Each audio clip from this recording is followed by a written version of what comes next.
नमस्कार साथियों। संसद का ये सत्र अत्यंत महत्वपूर्ण है।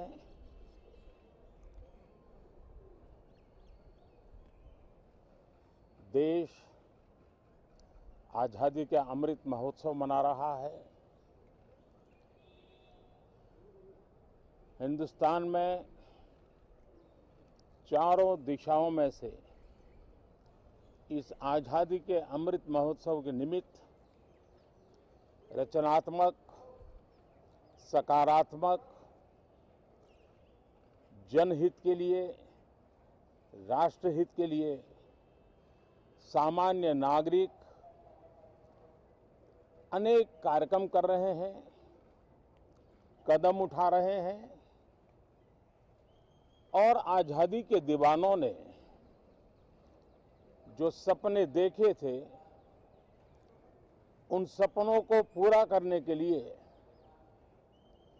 सामान्य नागरिक भी इस देश का अपना कोई न कोई दायित्व निभाने का प्रयास कर रहा है। ये खबरें ये अपने आप में भारत के उज्जवल भविष्य के लिए शुभ संकेत है। कल हमने देखा है, पिछले दिनों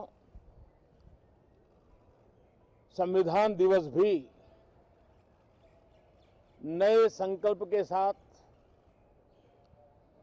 संविधान के स्पिरिट को चरितार्थ करने के लिए हर किसी के दायित्व के संबंध में पूरे देश ने एक संकल्प किया है। इन सब के परिप्रेक्ष्य में हम चाहेंगे, देश भी चाहेगा, देश का हर सामान्य नागरिक चाहेगा कि भारत का संसद का ये सत्र और आगे आने वाले भी सत्र आजादी के दीवानों की जो भावनाएं थी, जो स्पिरिट था, आजादी के अमृत महोत्सव का जो स्पिरिट है, उस स्पिरिट के अनुकूल संसद भी देश हित में चर्चाएं करे, देश की प्रगति के लिए रास्ते खोजे, देश की प्रगति के लिए नए उपाय खोजे और इसके लिए ये सत्र बहुत ही विचारों की समृद्धि वाला, दूरगामी प्रभाव पैदा करने वाले, सकारात्मक निर्णयों वाला बने। मैं आशा करता हूं कि भविष्य में संसद को कैसा चलाया,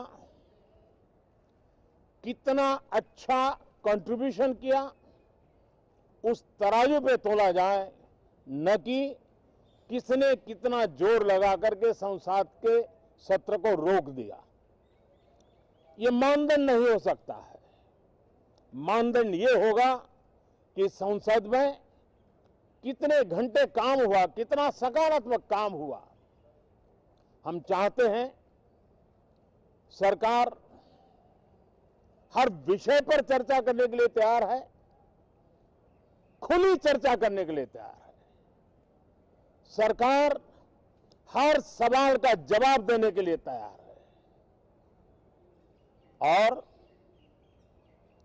आजादी के अमृत महोत्सव में हम ये भी चाहेंगे कि संसद में सवाल भी हो, संसद में शांति भी हो। हम चाहते हैं संसद में सरकार के खिलाफ, सरकार की नीतियों के खिलाफ जितनी आवाज प्रखर होनी चाहिए हो, लेकिन संसद की गरिमा, स्पीकर की गरिमा, चेयर की गरिमा, इन सब के विषय में हम वो आचरण करें जो आने वाले दिनों में देश की युवा पीढ़ी को काम आए। पिछले सत्र के बाद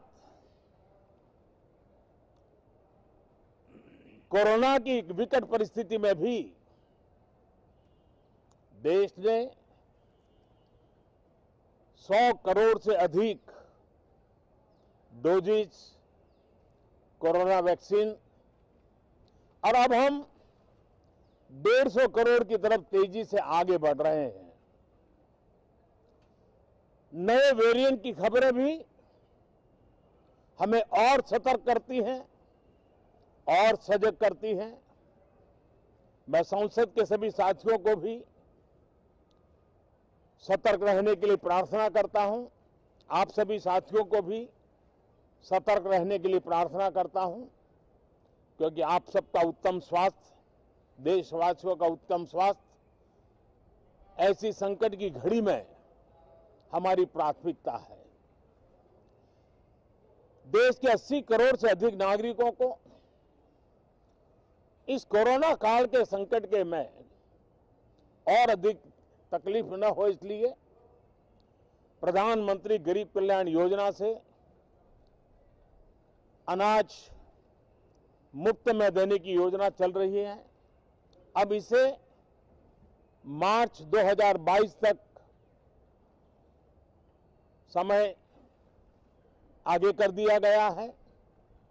करीब 2,60,000 करोड़ रुपए की लागत से 80 करोड़ से अधिक देशवासियों को गरीब के घर का चूल्हा जलता रहे, इसकी चिंता की गई है। मैं आशा करता हूं